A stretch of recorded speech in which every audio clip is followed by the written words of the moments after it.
The rain came down hard over Millbrook, and Claire Bennett was running late. She pulled her coat tight and dashed across the wet cobblestones, her shoes splashing through puddles that reflected the dim glow of streetlights. The bakery would open in 20 minutes, and the ovens needed to be lit, the bread needed to rise, and her grandmother would already be waiting by the door, tapping her cane with quiet impatience. Claire turned the corner onto Harbor Street and nearly collided with a man huddled beneath the awning of an empty shop. He flinched back, startled, his damp shirt clinging to his shoulders, his dark hair plastered against his forehead. For a moment neither of them spoke. Rain fell between them like a curtain.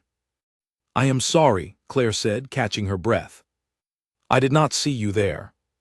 The man said nothing at first. He looked at her with eyes that seemed too tired for someone so young, eyes that held something she could not quite name. Caution, maybe, or exhaustion, or both. "It is fine," he finally said. His voice was low, careful, the voice of someone unused to speaking to strangers on the street. "I did not mean to startle you." Claire studied him for a moment. His clothes were plain but strange somehow, as if he had borrowed them from someone else, someone whose shoulders were narrower than his. His shoes were worn through at the toe. He looked like a man who had walked a long way with nowhere in particular to go. "Do you have somewhere to stay tonight?" she asked before she could stop herself. It was not the kind of question a sensible woman asked a stranger in the dark, but something about him made the words come out anyway. He hesitated. "I am only passing through." "In this weather?" Claire glanced up at the sky, gray and heavy with more rain to come. "You will catch your death out here. There is a bakery 2 streets from here. It is warm, and I will be lighting the oven soon. You could wait inside until the storm passes if you like." The man studied her the way someone studies a puzzle they cannot quite solve. "Why would you offer that to someone you do not know?" Claire shrugged, though the honest answer was that she did not fully know herself. Perhaps it was the way he stood, trying so hard to look like he needed nothing from anyone. Perhaps it was simply the kind of person she was, the kind who could not walk past someone cold and alone without doing something about it. "Because it is raining," she said simply, "and nobody should have to stand in it alone." Something shifted in his expression, some wall lowering just slightly, though he caught himself and straightened again. "Thank you," he said, "but I would not want to trouble you." "It is no trouble." Claire was already turning to go, waving for him to follow. "Come on before we are both soaked through." He followed her, a step behind, glancing over his shoulder more than once as though checking whether someone was watching. Claire noticed, but said nothing. People had their reasons for looking over their shoulders. She had learned a long time ago not to ask questions that were not hers to ask. The bakery, when they reached it, smelled of yesterday's bread and fresh coffee grounds. Claire's grandmother, Margaret, was indeed waiting by the door, her silver hair pulled into a tight bun, her sharp eyes taking in the stranger before Claire had even finished explaining. "He can sit by the ovens," Margaret said before Claire could ask. "It is the warmest spot in the building." She turned to the stranger. "What is your name, young man?" He paused just long enough for Claire to notice. "Daniel," he said. "Daniel Hart." "Well, Daniel Hart, you look like you have not eaten a proper meal in some time." Margaret was already moving toward the kitchen, pulling out a loaf from the day before and a jar of butter. "Sit down before you fall down." Daniel sat, though he looked uncertain about accepting the kindness, as if he were unused to people giving him things simply because he needed them.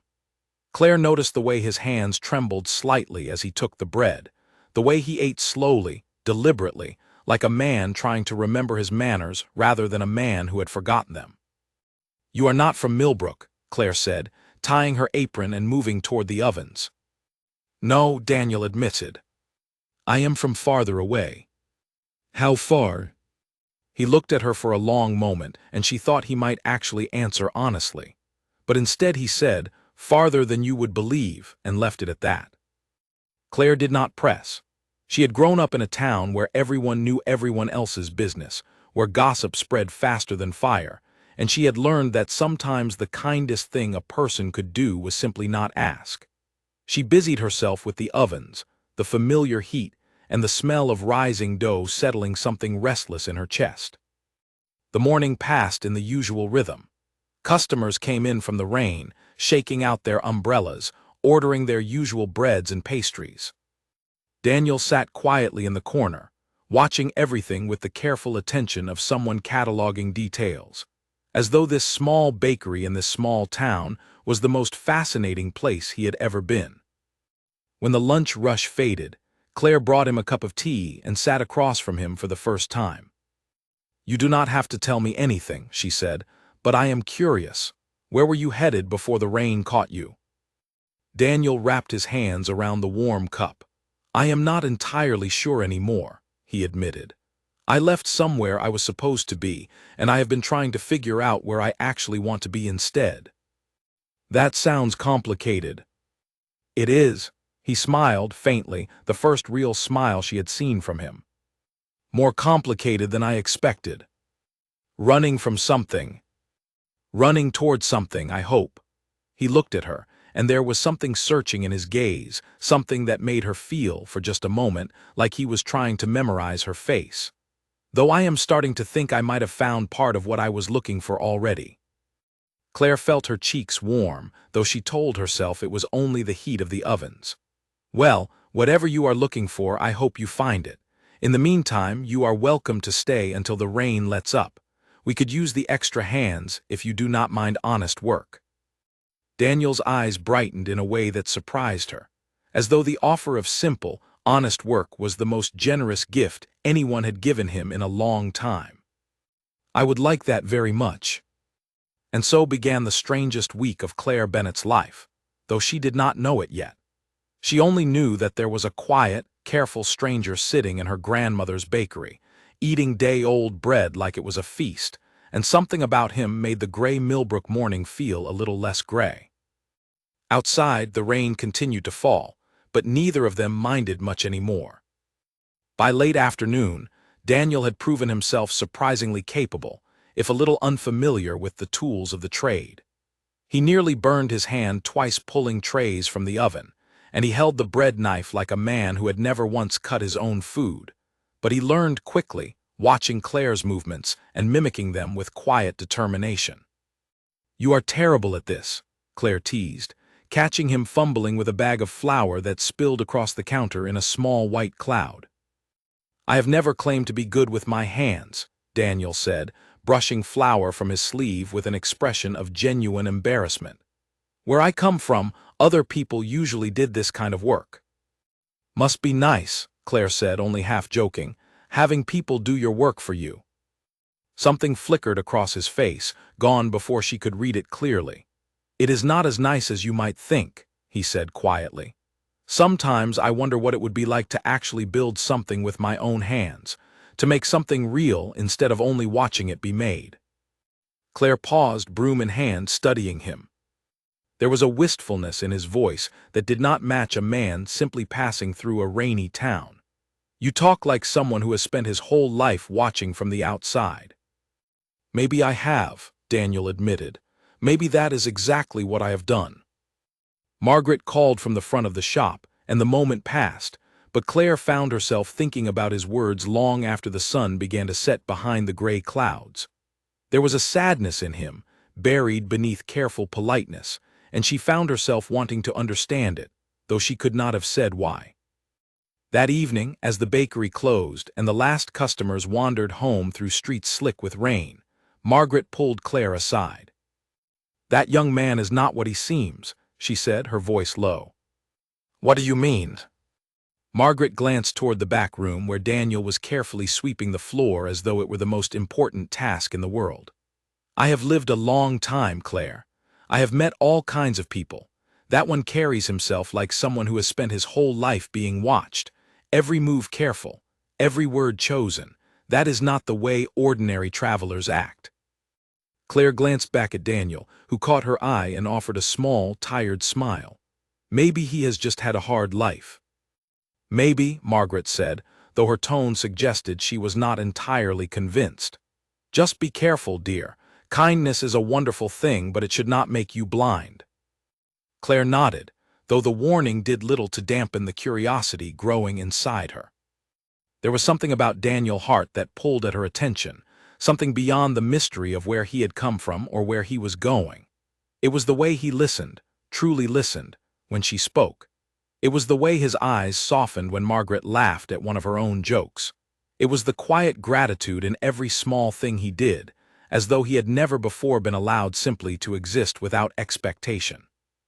When the rain finally slowed to a drizzle near evening, Daniel stood by the door, looking out at the darkening street. "I suppose I should be on my way," he said, though he made no move to leave. "You could stay another night," Claire offered before she could think better of it. "There is a small room above the bakery. It is not much, but it is dry and warmer than wherever you were planning to sleep."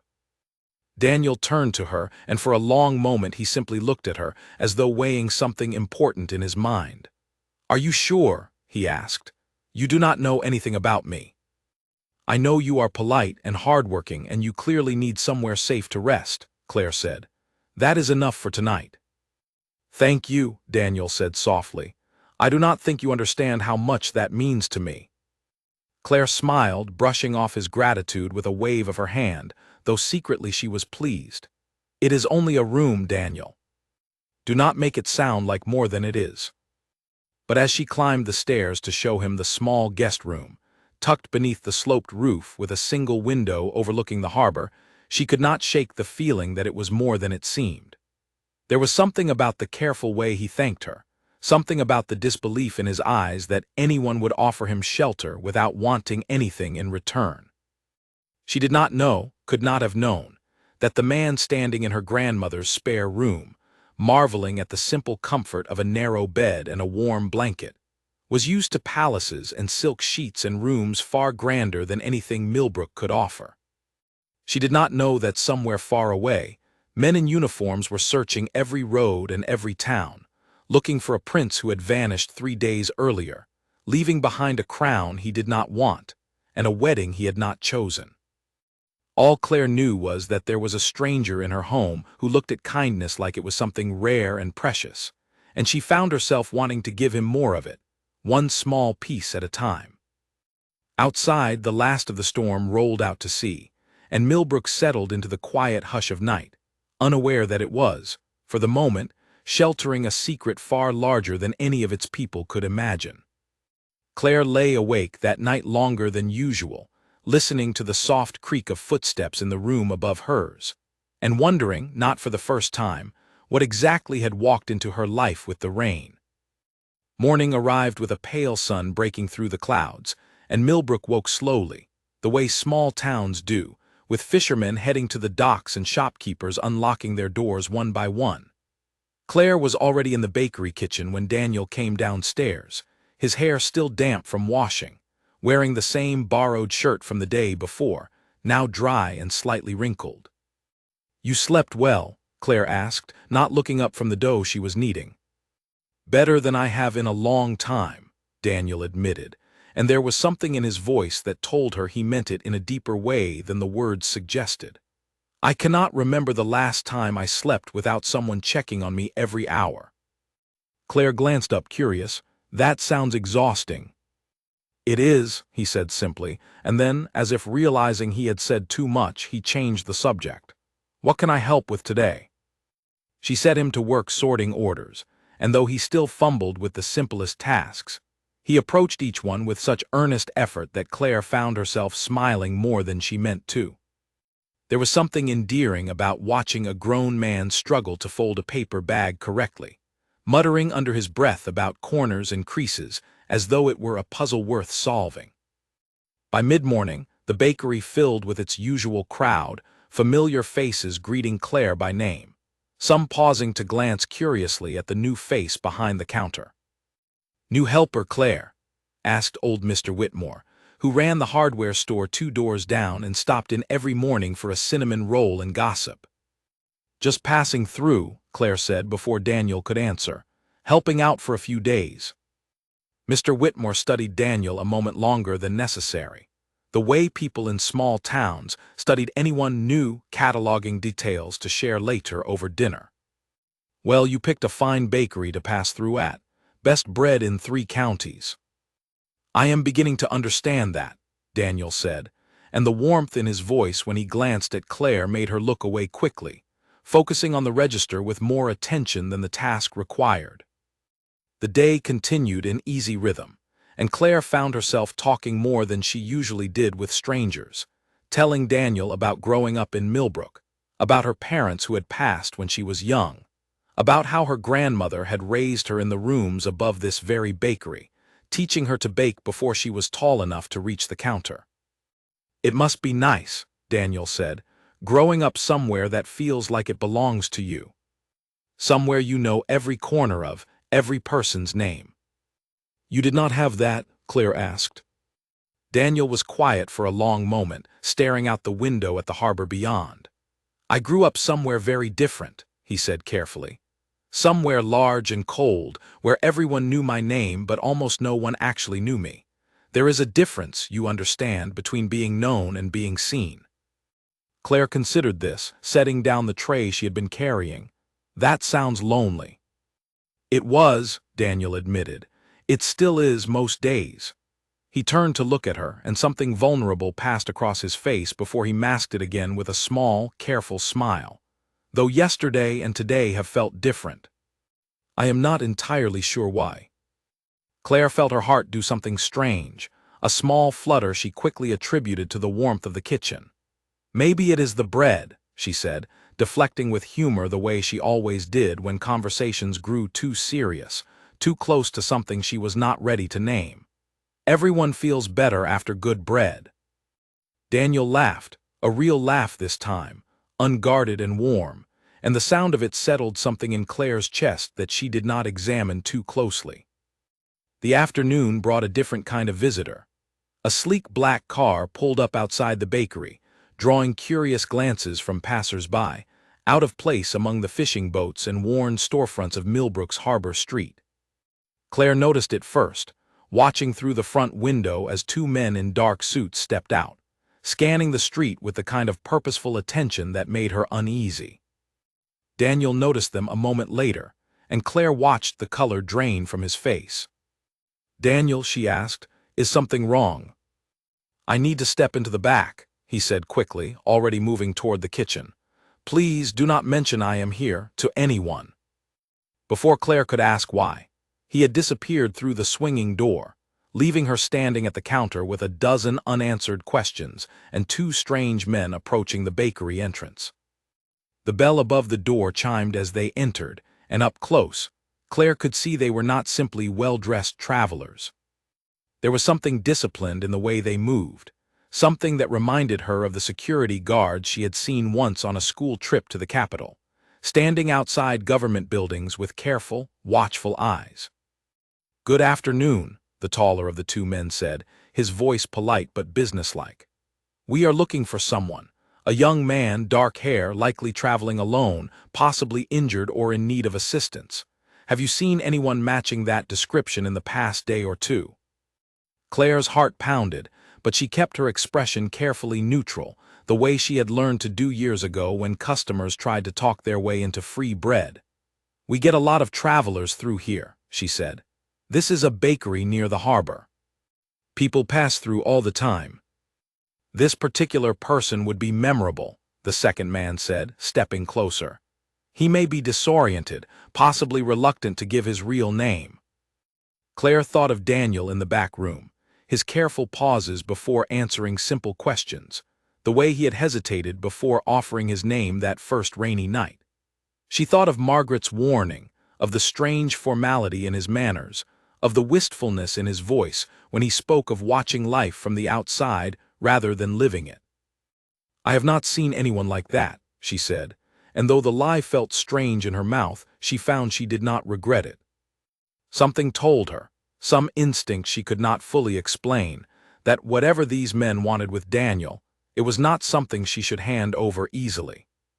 The men exchanged a glance, and for a moment Claire feared they did not believe her. But eventually the taller one nodded, handing her a small card with a phone number printed in simple black type. Nothing else, no name, no company. If you do see someone matching that description, he said. "Please contact this number immediately. It is a matter of some importance." "Of course," Claire said, taking the card and setting it aside without looking at it too closely. The men left as quickly as they had come, climbing back into the black car and driving off down the coastal road, leaving Claire standing alone in the quiet bakery, her heart still pounding, her mind racing with questions she was not sure she wanted answered. Daniel emerged from the back room several minutes later, his face pale, his hands trembling slightly as he gripped the doorframe. "They are gone?" he asked. "Yes," Claire studied him carefully. "Daniel, who were those men? Why are they looking for you?" He sank into a chair, running a hand through his hair, and for the first time since she had met him he looked truly frightened, all his careful composure stripped away. "It is complicated," he said. "I promise I will explain, but not yet. Please, Claire, I need you to trust me a little longer." Claire crossed her arms, torn between concern and frustration. "You are asking a lot of a stranger you met 2 days ago." "I know," Daniel said quietly. "I know it is unfair, but I am not dangerous, Claire, I promise you that. I am only trying to figure out my own life, and those men represent a part of it I am not ready to return to yet." Something in his eyes, some raw honesty beneath the fear, made Claire soften despite herself. She thought of the card in her pocket, of the easy lie she had told without hesitation, and wondered what exactly had made her protect a man she barely knew. "All right," she said finally. "I will not ask again, not yet, but Daniel, if there is real danger here you need to tell me. I have my grandmother to think of, and this town, and I will not put any of them at risk for a secret I do not understand." "There is no danger to you or your grandmother," Daniel said firmly. "I promise you that above everything else. Whatever this is, whatever comes next, I will make certain it does not touch this place or the people in it." Claire studied him for a long moment, weighing his words against the fear still lingering in his eyes, and found, despite every reasonable instinct telling her otherwise, that she believed him. "Then I suppose you had better stay a little longer," she said, "at least until we figure out what exactly we are dealing with." Relief washed visibly over Daniel's face, and for the first time he reached out and gently touched her hand, just briefly, just enough to convey a gratitude too large for words. "Thank you," he said. "I do not think you understand what that means to me." Claire did not pull her hand away as quickly as she probably should have, and outside, the black car disappeared over the hill, carrying with it a report that would soon reach a palace far away, where a king and queen were growing increasingly desperate to find their missing son before the kingdom's carefully planned wedding fell apart entirely. 3 days passed, and the bakery settled into a new kind of rhythm, one that included Daniel's quiet presence at every hour, his growing skill with the ovens, and the easy conversations that stretched longer each evening after the shop closed. Claire found herself looking forward to those evenings more than she wanted to admit, sitting across from him at the small table in the back room, sharing tea and stories while Margaret dozed in her chair by the window.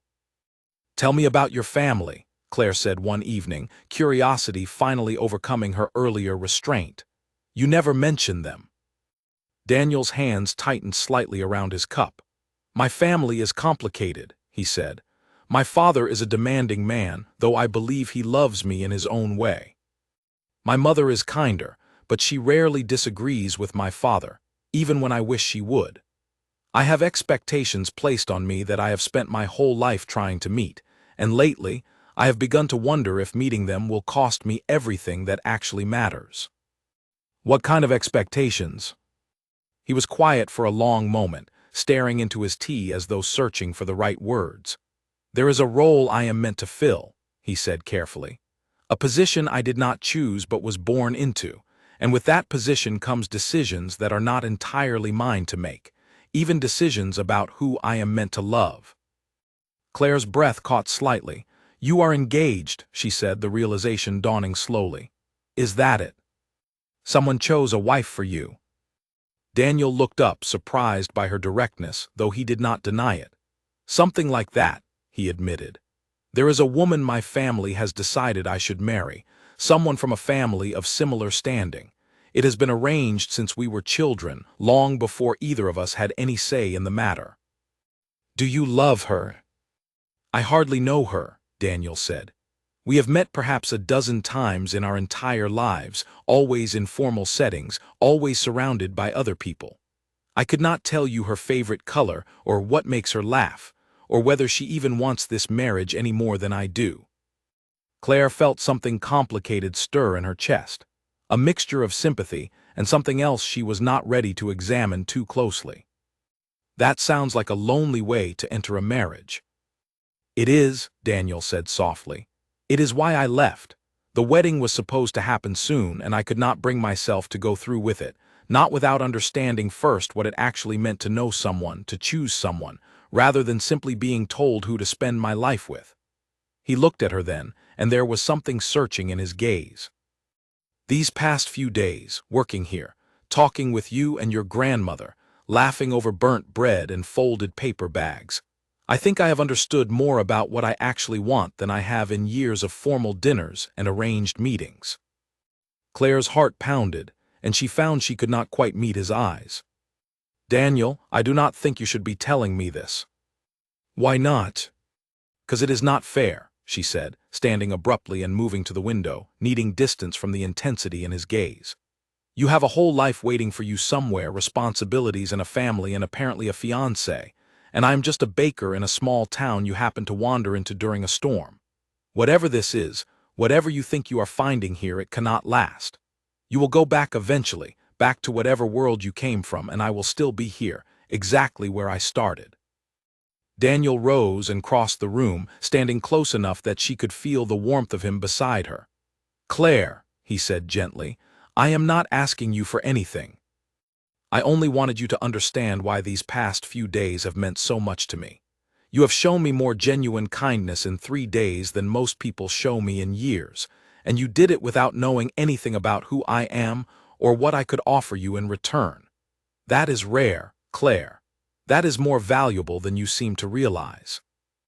Claire turned to face him, and for a moment, standing so close in the dim evening light, she forgot every reasonable objection she had raised only moments before. "You still have not told me who you actually are," she said quietly. "Not your real name, not where you come from. Not what those men in suits wanted with you." Daniel hesitated, and she could see the internal struggle playing across his face, the desire to be fully honest warring with something else, some fear she could not quite name. "Soon," he said finally. "I promise you, Claire, soon I will tell you everything. I only need a little more time to figure out what I actually want to do before the truth changes everything between us." "Why would the truth change anything?" Claire asked, though some instinct in her already suspected the answer, some quiet dread building beneath her curiosity. "Because people change," Daniel said sadly, "the moment they learn certain things about a person. They stop seeing the man and start seeing only the position, the expectations, the weight of everything attached to a name. I have spent my whole life being seen that way, Claire. I do not want it to happen here too. Not yet. Not with you." Before Claire could respond, the bell above the bakery's front door chimed, startling them both. It was late, well past closing, and Claire frowned, moving quickly toward the front of the shop with Daniel trailing behind her, his earlier vulnerability replaced instantly with careful alertness. Standing in the doorway was a young woman Claire had never seen before, dressed in an elegant coat that looked entirely out of place against Millbrook's weathered storefronts. Her dark hair was pulled back in a sleek style, and her eyes, when they found Daniel standing behind Claire, widened with unmistakable recognition. "There you are," the woman said, relief and frustration warring in her voice. "Do you have any idea how worried everyone has been? I have been searching every coastal town for 3 days." Daniel's face went pale. "Sophie," he said, his voice tight, "what are you doing here?" Claire's stomach dropped as understanding settled over her like cold water. Sophie. The name of the woman he was supposed to marry, the woman his family had chosen for him, standing now in her grandmother's bakery, looking between Claire and Daniel with an expression that was quickly shifting from relief to something more complicated as she took in the domestic scene before her. The closed shop, the late hour, the obvious familiarity between them. "I came because your parents are beside themselves," Sophie said, her eyes never leaving Daniel's face. "The wedding is in 9 days, Daniel. 9 days, and you vanished without a word, without any explanation, leaving me to face the questions alone. Do you understand what that has been like?" "I am sorry," Daniel said, and Claire could hear genuine remorse in his voice, though it did little to ease the tightness growing in her own chest. "I needed time to think. I did not mean to make things harder for you." Sophie's gaze finally shifted to Claire, taking in her flour-dusted apron, her tired but honest expression, and something knowing passed across her features, something that made Claire feel suddenly, uncomfortably exposed. "And who is this?" Sophie asked, though her tone suggested she had already guessed the answer. "This is Claire," Daniel said carefully. "She and her grandmother have been kind enough to give me shelter these past few days." "Kind enough," Sophie repeated, a faint, humorless smile touching her lips. "Yes, I imagine she has been very kind." Claire felt heat rise to her cheeks, though she was not entirely sure whether it was embarrassment or something closer to anger. "I did not know he was engaged when I offered him a place to stay," she said, her voice steadier than she felt. "I only knew there was a man standing in the rain with nowhere else to go." Sophie studied her for a long moment, and something in her expression softened slightly, as though she recognized honesty when she heard it. "I believe you," she said finally. "Daniel has a way of finding kindness wherever he goes, even when he does not deserve it." She turned back to him, her expression hardening again. "But we need to talk, alone. There are decisions that need to be made, and they cannot wait any longer." Daniel glanced at Claire, an unspoken apology in his eyes, before following Sophie out into the cool evening air, leaving Claire standing alone in the bakery doorway, her heart aching in a way she had not expected and did not entirely understand. Margaret appeared in the doorway behind her, having woken from her doze at the sound of raised voices. "That did not sound good," she said gently, placing a hand on Claire's shoulder. "He is engaged," Claire said quietly, the words feeling strange and heavy in her mouth. "He is actually engaged to be married, and the wedding is in 9 days." Margaret was quiet for a moment, watching the two figures standing beneath the streetlight outside, their voices too low now to make out. "I did tell you he was not what he seemed," she said, not unkindly. "But Claire, listen to me. Whatever happens next, do not let this make you regret your kindness. The world needs more people who help a stranger in the rain without asking what they will get in return. Do not let one complicated situation change who you are."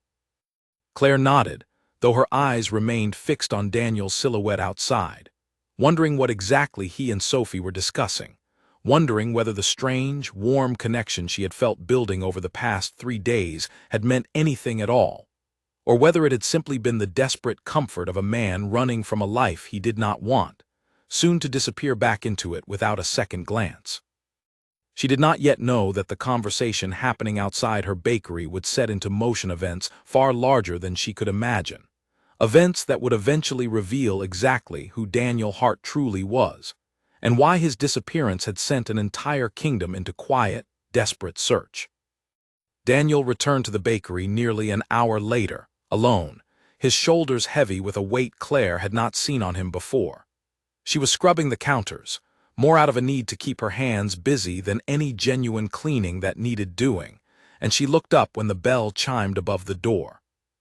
"Sophie is staying at the inn on Harbor Street tonight," Daniel said quietly. "She agreed to give me until morning before we discuss what happens next." Claire set down her cloth, wiping her hands on her apron, unsure what to say. "Daniel, I think it is time you told me the truth, all of it." He nodded slowly, as though he had been expecting this moment, perhaps even preparing for it during the walk back from the inn. "Yes," he said, "I believe you are right. Would you sit with me?" They settled at the small table in the back room, the same table where they had shared tea and stories every evening for the past 3 days, though tonight the air between them felt different, heavier, charged with the truth about to be spoken. "My name is not Daniel Hart," he began, and though Claire had already guessed this much, hearing him say it aloud still sent a small jolt through her chest. My full name is Alexander Whitmore Caldwell, though everyone who knows me simply calls me Alexander. I am the only son of King Edmund and Queen Helena of Draymore. Claire's breath caught. Draymore was not some distant, unfamiliar kingdom. It was a real place, a coastal nation 2 days' travel from Millbrook, one she had read about in school, one whose flag she had seen in pictures, whose royal family occasionally appeared in newspapers that made their way even to a small town like hers. "You are a prince," she said, the words feeling strange and unreal in her mouth. "Yes," Alexander said quietly. "I am the Crown Prince of Draymore, heir to a throne I never asked for, and a life I have spent my entire existence trying to navigate without losing myself entirely." Claire sat back, trying to process everything at once. The careful manners, the unfamiliarity with simple manual labor, the men in dark suits searching for him, the strange formality mixed with genuine wonder at ordinary kindness. It all made sense now, pieces falling into place with a clarity that left her slightly breathless. "Sophie," she said slowly, "she is not just someone your family arranged for you to marry, she is Lady Sophie Ashworth, daughter of Duke Reginald Ashworth, one of my father's closest advisors," Alexander confirmed. "Our marriage was arranged when we were both 12 years old, meant to strengthen ties between our families and secure important political alliances for the kingdom. It has never been about love, Claire. It has only ever been about duty. And the wedding is really in 9 days. 8 now," Alexander corrected softly, glancing at the darkened window. "I left 3 days before I was supposed to begin the final preparations. I told my parents I needed time alone to think, though I do not believe they expected me to disappear entirely without any communication." Claire tried to imagine it, an entire kingdom searching for its missing prince, newspapers likely running headlines she had not yet seen, a palace in chaos while its heir sat in a small coastal bakery, learning to fold paper bags and burning his fingers on hot ovens. It seemed impossible, like something from a story rather than real life, and yet here he sat before her, undeniably real, undeniably human despite the extraordinary truth of his identity. "Why did you really leave?" she asked. "Was it only about the marriage, or is there more?" Alexander was quiet for a long moment, choosing his words carefully. "It was about many things," he said finally. "The marriage, yes, but also the constant scrutiny, the endless expectations, the feeling that I have never once in my entire life made a choice purely because I wanted to, rather than because it was expected of me. I wanted just once to walk somewhere without guards trailing behind me, to speak with someone who had no idea who I was and therefore no reason to flatter me or hide their true opinions. I wanted to know what it felt like to be simply a man, judged only by my actions and my character, rather than my title." "And did you find that here?" Claire asked softly. "Yes," Alexander said, meeting her eyes directly. "More than I ever expected to. You offered me shelter without knowing my name. Your grandmother fed me without asking what I could give in return.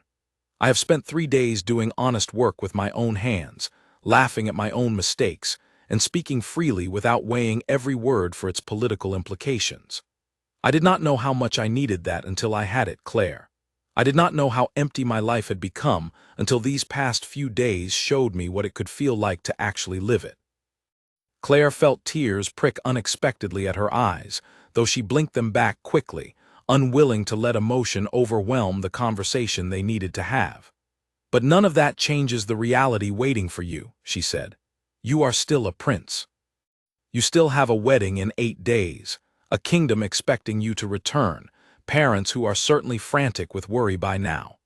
This was never going to be a life you could simply walk away from." "I know," Alexander said quietly. "I have known that from the beginning, even as I allowed myself these few days of pretending otherwise. But Claire, I need you to understand something important. These past 3 days have not been meaningless to me. Whatever happens next, whatever decisions I am forced to make in the coming days, I will not forget the kindness you showed a stranger in the rain, expecting nothing in return." Claire nodded, though her chest ached with an emotion she was only beginning to understand, something that felt dangerously close to affection for a man she had known only 3 short days. A man whose entire life existed in a world so far removed from her own that any connection between them seemed impossible, even foolish. "What will you do?" she asked. "Will you go back tomorrow?" Alexander rubbed his hands over his face, exhaustion evident in every line of his posture. "I do not know," he admitted. "Part of me wants to run further, to disappear completely into an ordinary life where no one expects anything of me beyond honest work and simple kindness. But I also know that is not fair to my parents, or to my kingdom, or even to Sophie, who did not choose this arrangement any more than I did, and deserves better than being abandoned without explanation." "And what about what you want?" Claire pressed gently. "Not what is expected of you, not what is fair to everyone else, but what you actually want for yourself." Alexander looked at her for a long moment, something raw and honest passing across his features. "I think," he said slowly, "that what I want is something I have only just begun to understand, and something I am not entirely sure I am allowed to have." Neither of them spoke the words hanging unspoken between them, but Claire felt them anyway, felt the weight of an attraction that had been building quietly over 3 ordinary days spent baking bread and sharing stories, an attraction that now seemed impossibly complicated given everything she had just learned. "You should rest," she said finally, standing and gathering the empty teacups from the table. "Whatever you decide, you will need a clear head to face it." Alexander caught her hand gently as she reached for his cup, and she paused, looking down at him. "Thank you, Claire," he said softly, "for everything. Regardless of what happens tomorrow, I want you to know that meeting you has been one of the truest gifts of my entire life."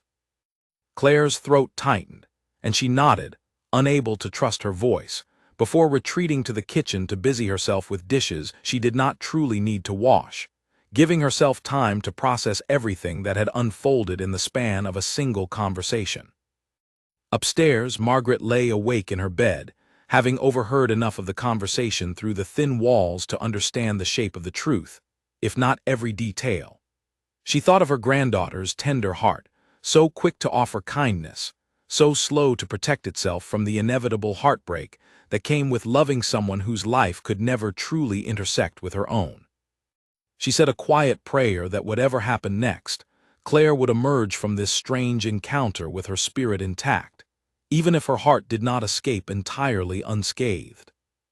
Outside, the moon rose over Millbrook's quiet harbor, casting silver light across the water, indifferent to the quiet turmoil unfolding within the small bakery below, where a prince and a baker's granddaughter each lay awake, wondering what the morning would bring, and whether whatever had grown between them over 3 rainy days could possibly survive the truth now standing fully revealed between them.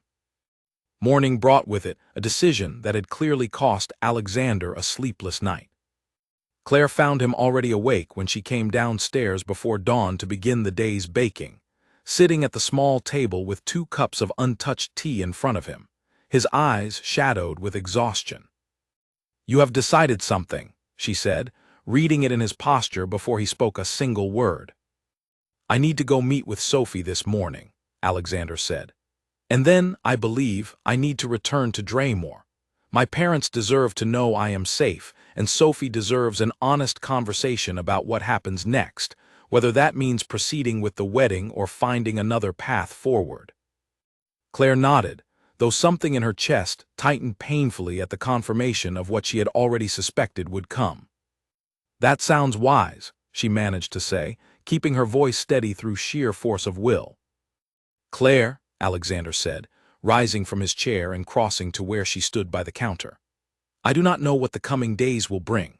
I do not know whether duty will demand I go through with a marriage that has never been about love, or whether there is some other path available to me that I have not yet discovered. But I know that whatever happens, I do not want to simply disappear from your life without a proper goodbye, or without acknowledging what these past few days have meant to me." "You do not owe me anything, Alexander," Claire said, though the words felt hollow even as she spoke them. "You were a stranger passing through, and now you are returning to the life you were always meant to live. That is simply how these things go. Is that truly all this was to you? Alexander asked, searching her face with an intensity that made it difficult for her to maintain her composed facade. A stranger passing through. Claire hesitated, torn between the safety of denial and the vulnerability of honesty. No, she admitted finally, quietly. It was more than that. But Alexander, I am a baker's granddaughter in a small coastal town, and you are a prince expected to marry a duke's daughter and eventually rule an entire kingdom. Whatever grew between us these past few days, it does not change the reality of who we are, or what our lives actually look like beyond this bakery's walls.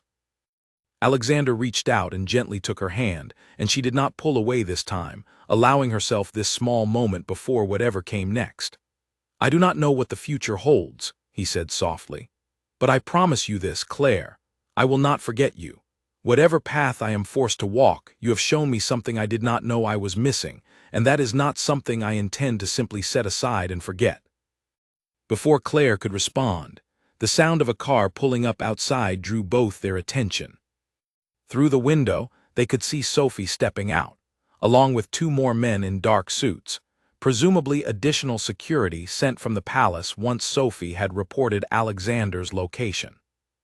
They found you quickly, Claire observed. Sophie must have contacted the palace last night, Alexander said grimly. I suppose I should not be surprised. She has always been dutiful, even when it costs her personally. The bell above the door chimed, and this time it was not only Sophie who entered, but also an older man with silver hair and sharp, assessing eyes, dressed in a formal dark coat that immediately marked him as someone of importance beyond the ordinary security officers. Your Highness, the man said, bowing slightly, though there was clear relief mixed with reprimand in his tone. Thank goodness we have found you. Your parents have been beside themselves with worry. Lord Pemberton, Alexander said, straightening into a posture Claire had not seen him adopt before, formal and composed in a way that seemed to belong to an entirely different person than the man who had fumbled with flour bags and burned his fingers on hot ovens. I apologize for the trouble I have caused. I needed time to think. Time to think, Lord Pemberton repeated, his eyes flickering briefly toward Claire before returning to Alexander. Your Highness, the wedding is in 8 days. There is no more time remaining for private reflection. Your parents require your immediate return to Draymore to resume preparations. Claire watched the exchange with a growing ache in her chest, watching Alexander transform before her eyes from the gentle, curious man who had shared tea and stories with her into someone more formal, more distant, someone already slipping back into the role that had been waiting for him all along. I understand, Alexander said, and though his voice remained steady, Claire caught the flicker of regret in his eyes as he glanced toward her one final time. I will gather my things and depart within the hour. Lord Pemberton nodded, satisfied, before stepping outside to confer with the security officers, leaving Sophie standing alone in the doorway, her expression unreadable as she watched Alexander and Claire together. May I speak with Claire alone for a moment? Sophie asked, and though her tone remained polite, there was something underneath it that made Claire brace herself for whatever was coming. Alexander hesitated, glancing between them, before nodding and stepping into the back room to gather his few belongings, leaving the two women alone in the quiet bakery. Sophie approached slowly, her expensive coat rustling softly against the worn wooden floor. I want to thank you, she said, surprising Claire entirely, for keeping him safe these past few days. Whatever else has happened here, I can see that you cared for him honestly, without knowing who he truly was. I did not do it expecting anything, Claire said carefully. I only offered shelter to someone who needed it. I know, Sophie said, a faint, sad smile touching her lips. That is precisely why it matters. Alexander has spent his entire life surrounded by people who want something from him, whether it is political favor, social standing, or simple proximity to power. You offered him kindness without any of that, and I think, perhaps for the first time in years, he experienced what it felt like to be valued simply for who he is rather than what he represents. Claire studied Sophie carefully, surprised by the lack of hostility in her tone. "You do not seem angry," she observed. "I would have expected you to resent me, given the circumstances." Sophie's expression grew more complicated, layers of emotion passing across her composed features. "I am not angry with you," she said quietly. "If anything, I understand you better than you might expect. This marriage was never something either Alexander or I chose freely.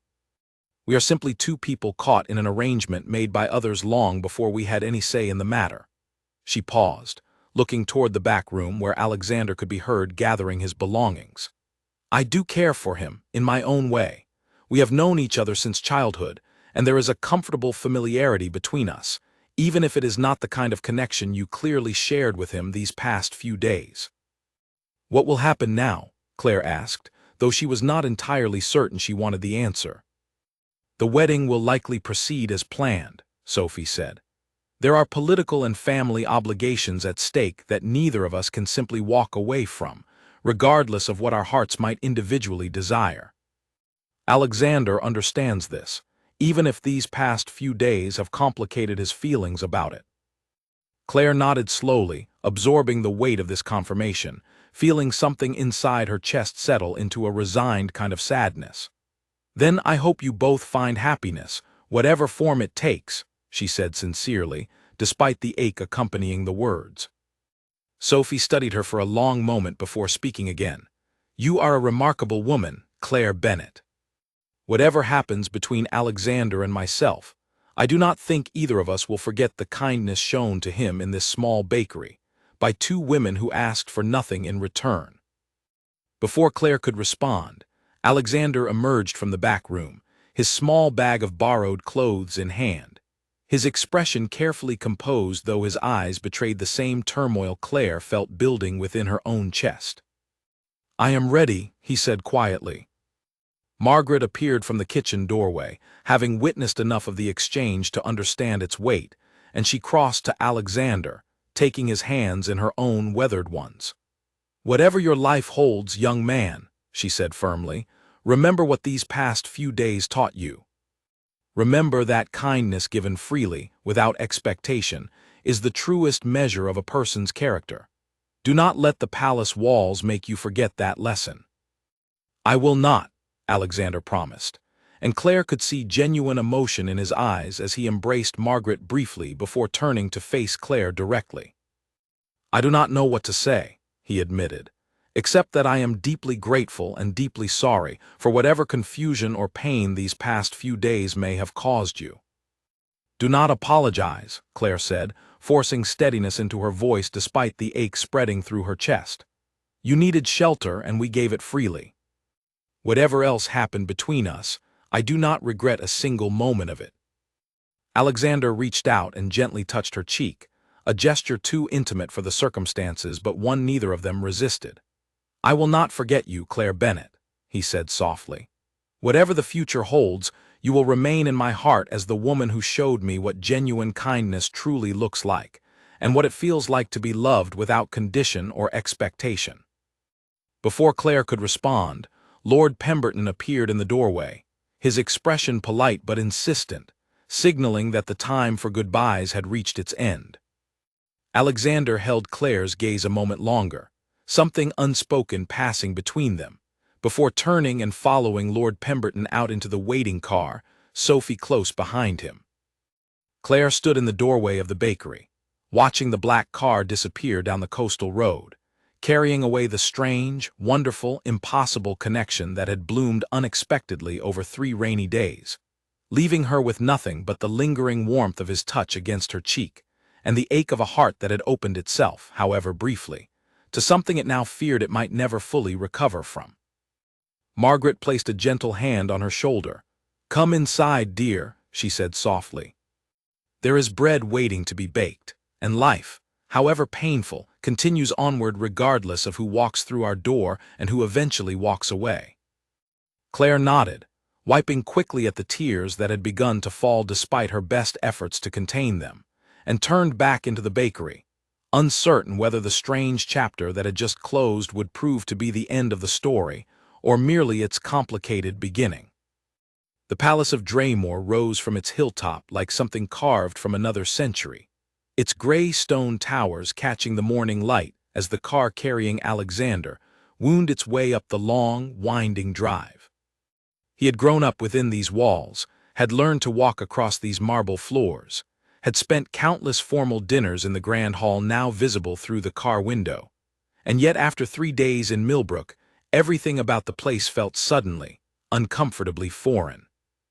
King Edmund and Queen Helena were waiting in the entrance hall when the car finally pulled to a stop, and Alexander could see the relief etched across his mother's face, even before he had fully stepped out of the vehicle. "Alexander," Queen Helena said, rushing forward to embrace her son despite the presence of staff and security officers observing the reunion. "You cannot imagine how worried we have been. 3 days without a single word." "I am sorry, Mother," Alexander said, returning her embrace warmly. "I needed time alone to think." King Edmund approached more slowly, his expression a careful mixture of relief and stern disapproval, the expression of a father who had spent 3 sleepless nights and was not yet ready to fully release his frustration. "We will discuss the manner of your departure privately," he said, his voice measured but firm. "For now, I am simply grateful you have returned safely." Alexander nodded, understanding the reprimand embedded within his father's careful words, and followed his parents into the palace, Sophie trailing quietly behind them, her own thoughts clearly occupied by whatever conversation she anticipated having with her own family regarding the disrupted wedding preparations. The private meeting with his parents came that evening, after Alexander had bathed and changed into clothing befitting his station, clothing that felt strangely stiff and unfamiliar after 3 days spent in borrowed shirts dusted with flour. King Edmund and Queen Helena received him in their private study, a room lined with books and portraits of ancestors whose expectations had shaped the kingdom for generations. "Explain yourself," King Edmund said, once the door had closed and privacy was assured. "What exactly possessed you to vanish without a single word, 3 days after canceling the final wedding rehearsal?" Alexander took a steadying breath, choosing his words carefully. "Father, I needed to understand something about myself before I could commit to a marriage that will define the rest of my life. I have spent my entire existence fulfilling expectations placed upon me by others, and I realized I could not walk into a lifelong commitment without first understanding what I actually wanted, separate from duty and obligation." "And did you find these answers?" Queen Helena asked gently, her tone softer than her husband's, though no less concerned. "I believe I did," Alexander said.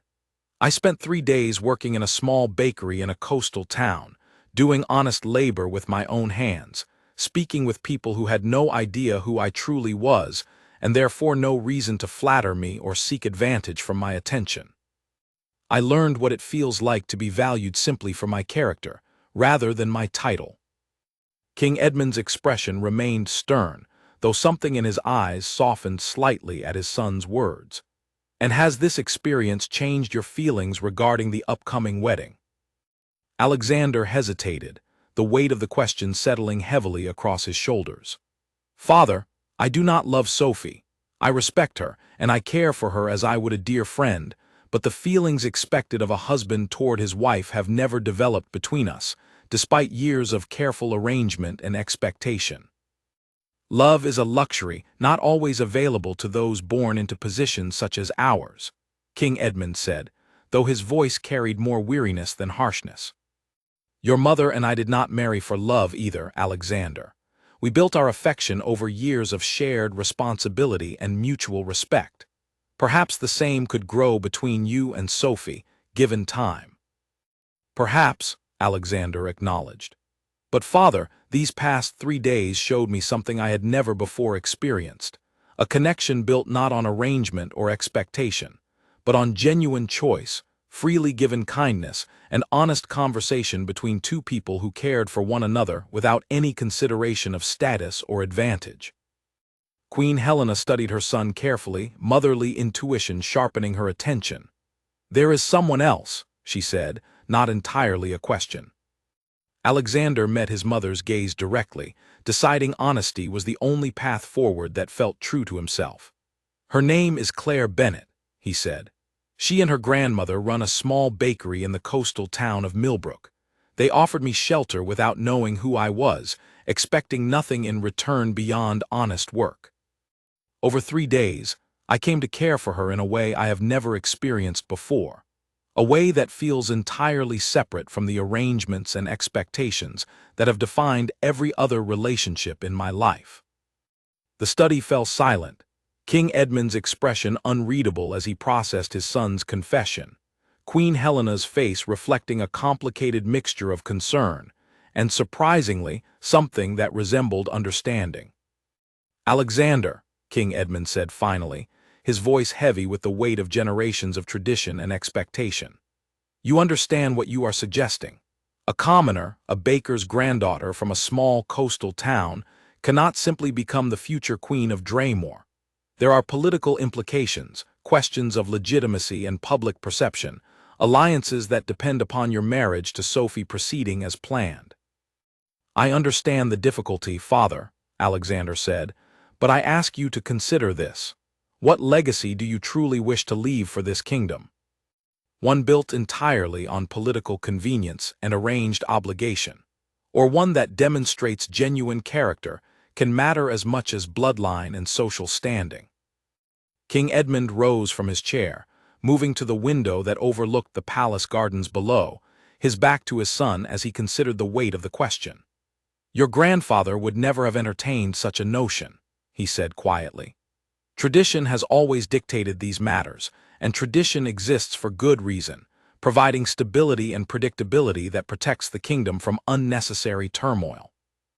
"Times change, Father," Alexander said gently. "The people of Draymore increasingly value authenticity and genuine character in their leaders.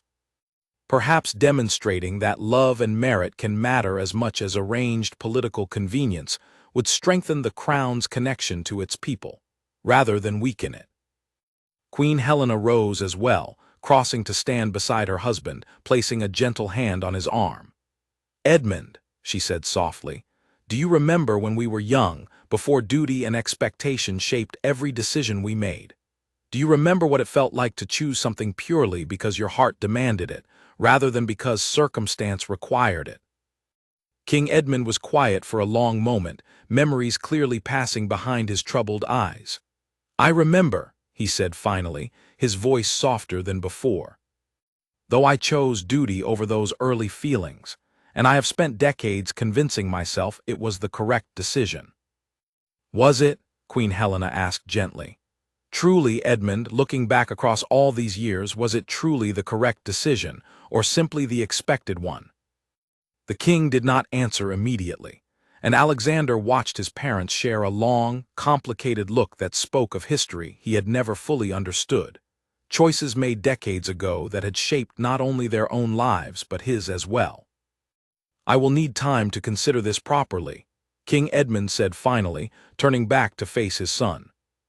"There are conversations that must happen with Duke Ashworth, with Sophie herself, with the council regarding the political implications of breaking such a long-standing arrangement. This cannot be decided in a single evening, Alexander, regardless of how strongly you feel." "I understand, Father," Alexander said, relief and continued anxiety mixing within his chest. "Thank you for at least considering the possibility." That night, alone in his childhood bedroom, surrounded by the trappings of a life that suddenly felt both entirely familiar and strangely foreign, Alexander wrote a letter he was not certain he would ever have the courage to send, pouring onto paper everything he had not been able to fully express during his hurried departure from Millbrook. "Claire, I do not know when or if you will receive this letter, but I find I cannot rest without at least attempting to put into words everything that remains unspoken between us. These past few days at the palace have felt like moving through a dream I no longer fully recognize, surrounded by luxury and tradition that once felt like the entirety of my world, but now feels strangely hollow compared to 3 simple days spent baking bread and sharing honest conversation in your grandmother's kitchen. I have told my parents about you, about what these past few days meant to me, and though the path forward remains uncertain, I find myself unwilling to simply abandon the possibility of a future built on genuine connection rather than arranged obligation. I do not know what the coming days will bring, whether tradition and duty will ultimately prevail, or whether there exists some path forward that allows me to honor both my responsibilities to this kingdom and the feelings that grew unexpectedly within my heart during my time in Millbrook. Please know that whatever happens, these past few days remain among the most meaningful of my entire life, and you remain, in my heart, someone whose kindness and character I will treasure regardless of what the future ultimately holds. With deepest gratitude and growing affection. Alexander. He folded the letter carefully, uncertain whether he would find the courage to send it, uncertain whether doing so would only complicate an already impossibly complicated situation, but finding some small comfort simply in having given voice to the feelings he had carried with him since departing that small coastal bakery 3 days earlier. Meanwhile, in Millbrook, Claire had returned to the familiar rhythm of bakery work, though something essential felt different now, a quiet ache accompanying even the simplest tasks that had once brought her genuine contentment. She had seen the newspaper headlines by then, photographs of Prince Alexander alongside Lady Sophie Ashworth, articles speculating about the upcoming royal wedding scheduled to take place in less than a week, and each headline felt like a small confirmation of everything she had already understood but had not fully allowed herself to accept. Margaret watched her granddaughter carefully over those difficult days, offering quiet comfort where she could, though she understood that some wounds required time rather than words to properly heal.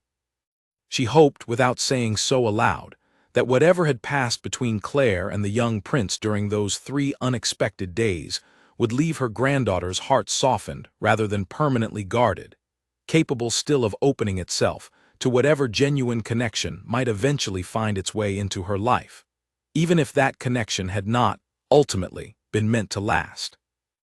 Neither Claire nor Alexander could have known, as they each grappled separately with the aftermath of their brief but meaningful connection, that the coming days would bring unexpected developments that would test not only Alexander's resolve, but the very foundations of tradition and expectation that had shaped both their lives until now. 2 days after his return to the palace, Alexander found himself summoned to a private meeting with Sophie in the palace gardens, away from the watchful eyes of staff and advisors who had grown increasingly attentive since his unexpected disappearance and return. She waited for him beside the ornamental fountain, her expression thoughtful, her hands folded carefully in front of her, as though bracing herself for a difficult conversation. "Alexander," she said, as he approached, "I think it is time we spoke honestly with one another without the weight of expectation clouding our words." "I agree," Alexander said, settling onto the stone bench beside the fountain. "Sophie, I owe you an apology. My behavior these past weeks has been unfair to you, disappearing without explanation, returning with feelings I have not fully concealed despite understanding the difficulty they create for our arrangement." Sophie was quiet for a moment, watching the water cascade gently over the fountain's carved stone. "I have something to confess as well," she said finally. "Something I have carried silently for longer than I care to admit." Alexander turned to her, curious. "What is it?" "There is someone else, Alexander," Sophie said, her voice barely above a whisper, as though speaking the truth too loudly might somehow make it more dangerous. "His name is Edward Foley. He serves as an advisor to my father, and we have known each other since childhood, much as you and I have. Over the past 2 years, our friendship has grown into something deeper, something I have never fully allowed myself to acknowledge because of the arrangement between our families." Alexander stared at her, surprised by this unexpected revelation. "Sophie, why have you never spoken of this before?" "For the same reasons you never spoke of your own doubts about our arrangement," Sophie said, a sad smile touching her lips. "Duty, tradition, the fear of disappointing our families and disrupting alliances that have been carefully constructed over years of careful planning. I convinced myself that whatever feelings existed between Edward and myself were simply youthful infatuation, easily set aside once our marriage properly began. And now, Alexander asked gently, now I have watched you return from 3 days away, transformed by feelings you developed for a woman you met entirely by chance, and I find myself wondering why I have spent so long denying my own heart the same honesty you have finally allowed yourself. Sophie turned to face him fully. Alexander, I do not think either of us can enter this marriage with genuine happiness, not when our hearts belong, however complicatedly, to other people. Relief and apprehension mixed within Alexander's chest in equal measure. What are you suggesting, Sophie? I am suggesting that we speak with our families together, Sophie said firmly, and propose an alternative path forward, one that releases us both from an obligation neither of us can fulfill with genuine devotion. Our family's alliance can surely be maintained through other means, other agreements that do not require either of us to sacrifice genuine happiness for the sake of tradition. Alexander felt something loosen in his chest that had been tight since his return to the palace, a hope he had not allowed himself to fully embrace until this moment. Are you certain, Sophie? This will not be an easy conversation, and there will be significant consequences regardless of how our families ultimately respond. I am certain, Sophie said, determination clear in her voice. I would rather face difficult consequences honestly than spend the rest of my life pretending contentment I do not actually feel. You taught me that, Alexander, without perhaps realizing it, simply by having the courage to pursue your own heart despite the difficulty involved. They approached King Edmund and Queen Helena together that same afternoon, along with Duke Ashworth, who had been informed separately of his daughter's request for this unusual meeting. The conversation that followed stretched across several tense hours, filled with difficult questions about political implications, public perception, and the careful diplomatic language required to dissolve an arrangement that had stood for over a decade. Duke Ashworth, though initially resistant, ultimately proved more understanding than Alexander had anticipated, his own memory of a marriage built on arrangement rather than affection softening his position as the conversation continued. I have watched my daughter grow increasingly withdrawn these past months, he admitted quietly, and I confess I had begun to suspect her heart was not fully invested in this upcoming marriage. Perhaps it is time we considered alternative arrangements that honor both our family's alliance and our children's genuine happiness. King Edmund remained the most difficult to convince, weighing decades of tradition against his son's evident conviction. But eventually, after hours of careful discussion and diplomatic negotiation, an agreement began to take shape.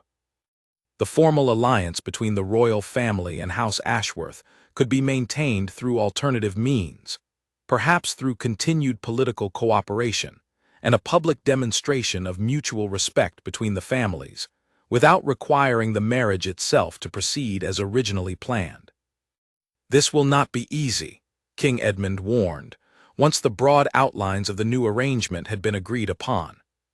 There will be public speculation, questions from the council, adjustments required across multiple diplomatic relationships that assumed this marriage would proceed as planned. Are you both prepared for the difficulty this decision will create? Yes, Alexander and Sophie said together, relief evident in both their voices despite the challenges ahead. That evening, alone once more in his private chambers, Alexander finally allowed himself to write the letter he had drafted several nights earlier, adding new details about the unexpected developments that had unfolded since his return to the palace. He sealed the letter carefully and arranged for it to be delivered by private courier to the small bakery in Millbrook, uncertain what response, if any, he might receive, but unwilling to remain silent any longer about the genuine hope now blooming within his chest. In Millbrook, 3 days later, Claire was sweeping the bakery floor during a quiet afternoon lull when the bell above the door chimed, announcing the arrival of a courier she did not recognize, dressed in formal livery that immediately marked him as someone connected to the palace. "Miss Claire Bennet?" the courier asked, and when she nodded, uncertain and slightly apprehensive, he produced a sealed envelope bearing an ornate crest she recognized immediately as belonging to the royal house of Draymore. "This is for you," the courier said, "from His Royal Highness Prince Alexander." Claire's hands trembled slightly as she accepted the envelope, waiting until the courier had departed before retreating to the privacy of the back room to read its contents. Margaret watched her granddaughter's face carefully as she read, noting the shifting emotions playing across her features, surprise giving way to hope, hope giving way to something that looked remarkably like tears held carefully in check. "What does it say, dear?" Margaret asked gently. Claire looked up, her eyes bright with unshed emotion. "The wedding has been cancelled," she said, her voice barely steady.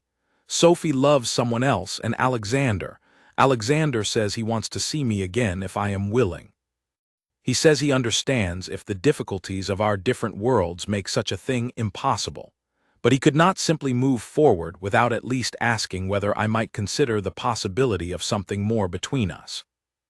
Margaret's weathered face broke into a warm smile. "And what do you think, Claire? What does your own heart tell you?" Claire looked down at the letter again, reading Alexander's careful, honest words a second time, feeling the same warmth and connection that had grown so unexpectedly during his 3 days in their bakery. "I think," she said slowly, "that I would very much like to see him again, though I do not know what such a thing could possibly mean for either of our futures." "Sometimes," Margaret said wisely, taking her granddaughter's hands in her own, "the future reveals itself only after we have the courage to take the first step forward, rather than demanding certainty before we are willing to move at all. If this young man's heart is genuine, and if yours feels the same pull toward him, perhaps it is worth discovering together what path might exist between two such different worlds." Claire nodded slowly, a fragile but genuine hope beginning to take root within her chest, unaware that even as she considered her response to Alexander's letter, preparations were already underway in Draymore for a journey that would bring the prince back to Millbrook far sooner than either of them had dared to imagine. Claire spent 3 days composing her reply to Alexander's letter, tearing up more drafts than she cared to admit before finally settling on words that felt honest, without promising more than she was truly prepared to offer. She wrote of her own confusion these past days, her own growing feelings that had taken root despite every reasonable objection her mind had raised, and her cautious willingness to see where such feelings might lead, provided they moved forward with patience and honesty rather than haste. She sent the letter by regular post, uncertain when or how a response might come, and returned to the familiar rhythm of bakery work, though her heart now carried a fragile new hope alongside its earlier ache. The response came not by letter but in person, 8 days after Alexander's departure, when the same black car that had once carried him away pulled up outside the bakery on an otherwise ordinary Tuesday afternoon. Claire looked up from the counter to see Alexander stepping out, dressed more simply than she remembered from his hurried departure, his expression a careful mixture of hope and apprehension as he approached the bakery door. The bell chimed, and for a moment neither of them spoke, simply looking at one another across the small space that had once held 3 unexpected days together. "You came back," Claire said finally, setting down the tray she had been holding. "I could not stay away," Alexander admitted, crossing the distance between them. "Your letter gave me more hope than I dared to expect, and I found I could not simply wait for further correspondence when I had the ability to see you in person instead." "What about the kingdom? Your responsibilities?" Claire asked, though her heart was already lifting at his presence. "My father has agreed to a period of courtship," Alexander explained, "conducted properly and publicly, so that both the council and the people of Draymore have time to understand and accept whatever relationship develops between us. It will not be easy, Claire. There will be scrutiny, questions about my judgment, perhaps even resistance from those who believe tradition should dictate such matters more strictly than my father has ultimately chosen to enforce." "And you are prepared for that difficulty?" Claire asked, searching his face for any hesitation. "I am prepared for far greater difficulty than public scrutiny," Alexander said firmly, "if it means the possibility of building a genuine future with someone I have come to care for as deeply as I care for you. Claire, these past 8 days apart from you have taught me something I suspect I already knew, but had not fully allowed myself to accept. Whatever comfort and security an arranged, dutiful life might offer, it cannot compare to the genuine happiness I felt during those 3 simple days spent baking bread beside you. Claire felt tears gathering, though this time they carried hope rather than grief. I do not know what it means to court a prince, she admitted. I do not know the customs, the expectations, the proper way to navigate a world so different from everything I have ever known. Then we will learn together, Alexander said gently, just as I learned to fold paper bags and light ovens under your patient guidance. I am not asking you to become someone you are not, Claire. I am asking whether you might be willing to explore, alongside me, whether the connection we discovered during those 3 days might grow into something lasting, built on honest partnership rather than arrangement or expectation. Margaret emerged from the kitchen at that moment, having overheard enough of the conversation to understand its significance, and she smiled warmly at the young prince standing once more in her bakery. "Well," she said, "it seems we should put the kettle on properly this time, rather than simply offering shelter from the rain." Over the following weeks, Alexander returned to Millbrook regularly, splitting his time between palace duties and careful, patient courtship of the woman who had first shown him genuine kindness during his brief escape from royal expectation. He learned to navigate the bakery's rhythms more skillfully with each visit, though Claire noted with amusement that he never did quite master the art of folding paper bags with proper corners. Their courtship unfolded gradually, under the watchful eyes of Millbrook's curious townspeople, and eventually, under increasing media attention as word spread beyond the small coastal town that Prince Alexander had found unexpected affection with a local baker's granddaughter. Newspapers ran speculative headlines, some supportive of the romantic story unfolding, others more skeptical about the appropriateness of a royal prince pursuing someone so far removed from traditional expectations of noble courtship. Claire found the attention overwhelming at times, unaccustomed to having her private life scrutinized by strangers who had never met her, but felt entitled to opinions about her worthiness or unworthiness for the man she had come to love. Alexander remained steadfastly supportive through these difficult adjustments, shielding her where he could from the harshest criticism, while also helping her navigate the unfamiliar demands of increased public attention. "It will grow easier," he promised her one evening, as they walked together along Millbrook's harbor, the salt air carrying the familiar scent of the sea that had defined her entire life. "The initial curiosity always burns brightest, but I have watched public opinion shift before, when people are given time to understand a situation rather than simply reacting to its unfamiliarity." "And if it does not grow easier?" Claire asked, voicing the fear she had carried quietly for weeks.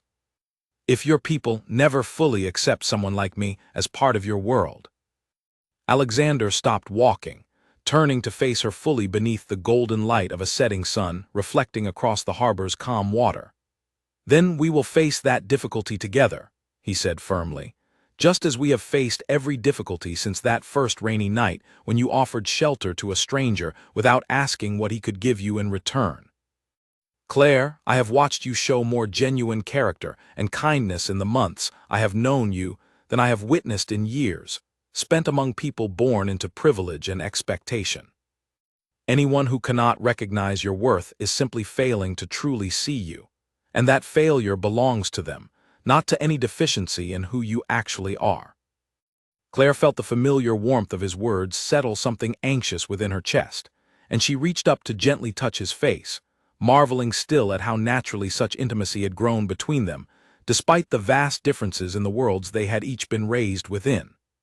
"I love you, Alexander," she said softly, the words feeling both terrifying and entirely natural to speak aloud after months of careful, patient courtship. "I love you too, Claire," Alexander replied, his voice thick with emotion. "More than I ever believed myself capable of loving another person. You have shown me what genuine connection feels like, and I do not intend to let public opinion or outdated tradition stand between us and the future we might build together." 3 months after his first unexpected arrival in Millbrook, Alexander formally requested Margaret's blessing to propose marriage to her granddaughter, a request the elderly baker granted with tears of genuine joy. Having watched her granddaughter transform from cautious grief into radiant hope across the preceding months. The proposal itself took place not in some grand palace hall, but in the small bakery where their story had first begun, beside the very ovens where Alexander had once burned his fingers and Claire had first offered shelter to a stranger she knew nothing about. He knelt before her, holding a ring that had belonged to his grandmother, a woman known throughout Draymore's history for choosing love over expectation, despite the difficulties such a choice had created for her own reign. "Claire Bennet," Alexander said, his voice steady despite the emotion evident in his eyes. "You found me lost and lonely in the rain, offering kindness without knowing who I truly was or what I could offer you in return. You showed me what it means to be valued for genuine character rather than title or position, and you have given me a gift I did not know how desperately I needed until I found it in your presence. Will you do me the honor of becoming my wife, and building alongside me a future defined by honest partnership rather than arranged obligation?" Claire, tears streaming freely down her face, nodded before she could even form the words to properly answer. "Yes," she managed finally, pulling him up into an embrace that held within it the accumulated hope and joy of months spent carefully building something genuine and lasting between two people whose worlds had never been meant to intersect, yet somehow had found their way toward one another regardless. News of the engagement spread quickly, and while some skepticism and criticism remained among certain segments of Draymore's traditional nobility, the overall public response proved far warmer than either Alexander or Claire had dared to hope. The story of a prince who had chosen genuine love over arranged obligation, who had found that love in a small coastal bakery through simple, unexpected kindness, captured the imagination of people across the kingdom and beyond, offering a reminder that character and compassion could matter as much as bloodline and social standing, even within the carefully guarded traditions of royal succession. King Edmund, who had initially resisted his son's unconventional choice, found himself surprised by how quickly Claire's genuine warmth won over even the most skeptical members of the royal court, her honest, unpretentious character proving more compelling than any carefully rehearsed royal etiquette could have achieved. Queen Helena, for her part, had supported the match from nearly the beginning, recognizing in Claire's quiet strength and genuine kindness the same qualities she herself had valued throughout her own life, despite the constraints of her formal position. The wedding, when it finally took place 6 months after that first rainy encounter, blended royal tradition with touches of Millbrook's simple, heartfelt character, including a wedding cake baked not by the palace's formal kitchens, but by Margaret herself, using the same recipe she had taught Claire years earlier, now shared with an entire kingdom gathered to witness the joining of two people whose love had defied every expectation placed upon them. As Claire walked down the aisle toward the man who had once been simply a lonely stranger seeking shelter from the rain, she reflected on how far their unlikely story had traveled, from a chance encounter beneath a shop awning to this moment, surrounded by well-wishers from both her modest hometown and the grand palace that would soon become her home as well. She thought of her grandmother's wisdom, of kindness offered freely without expectation, and understood now, more fully than ever, how such simple generosity had ultimately led her toward a love greater than anything she could have imagined on that ordinary, rain-soaked evening months before. Alexander watched her approach, his heart full of gratitude for the unexpected turn his life had taken, grateful beyond measure that he had found the courage to leave behind the life others had planned for him, in favor of discovering the genuine happiness that had been waiting, all along, in a small bakery filled with the warm scent of fresh bread and the even warmer kindness of a woman who had asked for nothing in return for helping a lonely stranger find his way home. 5 years passed, and Millbrook remained in many ways exactly as it had always been, a quiet coastal town where fishermen still gathered at dawn and shopkeepers still greeted one another by name along its worn cobblestone streets. Yet the small bakery on Harbor Street had become something of a landmark beyond its original modest reputation. Visited now by curious travelers hoping to glimpse the humble beginning of a love story that had captured hearts across Draymore and beyond. Claire, now crowned Princess of Draymore, had insisted on maintaining her connection to the bakery despite her expanded royal responsibilities, returning whenever her schedule allowed to work alongside her grandmother, who still insisted on rising before dawn to light the ovens herself, despite her advancing years and her granddaughter's gentle protests that she should finally allow herself proper rest. "I will rest when I am ready to rest," Margaret would say each time, waving away concern with the same brisk determination that had shaped Claire's own character since childhood. "Besides, someone needs to keep you humble, my dear, now that half the kingdom seems intent on treating you like royalty." "I am royalty, grandmother," Claire would reply, laughing, flour dusting her hands, just as it had during those early days when a lonely stranger had first walked into their lives, seeking nothing more than shelter from the rain. "You are still my granddaughter first," Margaret would answer firmly, "and do not you forget it."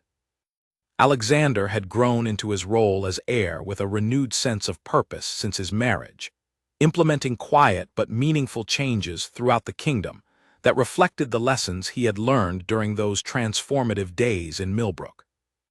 He established programs supporting small businesses and coastal communities, often overlooked by the palace's traditional focus on wealthier regions, and he made a point of regularly visiting towns like Millbrook throughout Draymore, ensuring that ordinary citizens felt genuinely seen and valued by their future king, rather than simply governed from a distance. Sophie, for her part, had found genuine happiness with Edward Foley, their own quiet wedding taking place less than a year after Alexander and Claire's, conducted with far less public fanfare, but no less genuine joy between two people who had finally been permitted to choose love over arranged obligation. She and Claire had developed an unexpected friendship over the years, bonded by their shared understanding of navigating unconventional paths toward genuine happiness within a world still governed largely by tradition and expectation. "Do you ever think about how different things might have turned out?" Sophie asked Claire one afternoon, as they walked together through the palace gardens, their respective children playing nearby beneath the watchful eyes of palace nursemaids. "If that storm had never brought Alexander to your doorstep that particular evening?" Claire considered the question thoughtfully, watching her young daughter chase after a butterfly across the manicured lawn. "I think about it sometimes," she admitted. "How easily things might have gone differently if I had simply walked past him that night, or if the rain had let up moments earlier, sending him along some other road entirely." "And what do you conclude when you consider such possibilities?" Sophie asked. "I conclude that kindness, offered freely and without expectation, has a way of finding its own reward, even when we cannot possibly imagine what form that reward might eventually take," Claire said. "I did not offer Alexander shelter that night hoping for anything in return. I simply saw someone cold and alone, and I could not walk past without helping. Everything that followed, the love, the marriage, this entire unexpected life I now lead, grew from that single, simple choice to be kind to a stranger." Sophie smiled, understanding the deeper wisdom embedded within her friend's words. "Perhaps that is the truest lesson of your story," she said, "one that extends far beyond royal courtship and unlikely romance. Genuine kindness, offered without calculation or expectation, remains one of the most powerful forces available to any of us, regardless of our position or circumstances." That evening, as the sun set golden over Draymore's palace gardens, Alexander found his wife sitting quietly on their private balcony, watching their children play in the courtyard below, her expression thoughtful and content in the way it had grown over the years they had shared together. "What are you thinking about?" he asked, settling beside her, wrapping an arm gently around her shoulders. "I was thinking about that first night," Claire said softly, "when you stood shivering beneath that shop awning, looking like the loneliest person I had ever seen." "I was the loneliest person you had ever seen," Alexander admitted, smiling at the memory. though I did not fully understand it myself until you offered me shelter and showed me what genuine warmth and connection actually felt like. Do you regret any of it? Claire asked. The scandal, the difficult conversations with your father, the public scrutiny we faced for so long before people finally began to understand and accept our story. Alexander shook his head firmly. I regret nothing, he said. Every difficulty we faced together only strengthened what exists between us, Claire. I would walk through that same storm 1,000 times over, if it meant finding my way to your doorstep and discovering the genuine happiness I have known ever since. Claire leaned into his embrace, watching their children's laughter drift up from the courtyard below, feeling the same profound gratitude she had carried since that first unexpected encounter years earlier. Their story, unlikely as it had once seemed, stood now as a testament to something larger than either of them had initially understood, a reminder that genuine character and honest kindness could bridge even the widest gaps between different worlds, transforming a lonely stranger's chance encounter into a love story that had touched not only their own lives, but the hearts of an entire kingdom, learning, slowly and gradually, that true worth could never be measured solely by birth or title, but by the quality of one's character and the sincerity of one's heart. As darkness settled gently over Draymore's palace, Claire and Alexander remained together on their balcony, hand in hand, grateful beyond words for the storm that had once brought them together, and for the simple, unexpected kindness that had ultimately changed the course of both their lives forever.